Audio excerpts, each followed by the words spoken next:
Kapwa ko Pilipino, huwag kang matakot. Buksan ang puso't diwa, itaas ang bandila.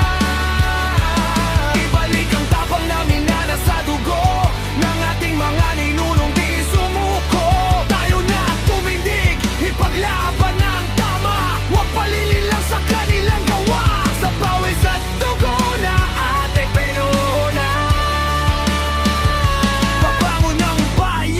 lalaban ang sambayanan. Sariling bayan ay kanilang pinagtaksilan, ibinenta sa dayuhan ng lupang pinagmulan. Mga ipinagbabawal na lason sa lansangan, kabataan ng biktima ng kasamaan. Pinapatahimik ang bawat tumututol, katotohanan ay pilit nilang ikinukupi. Kultura natin ay unti-unting nawawala sa banyaga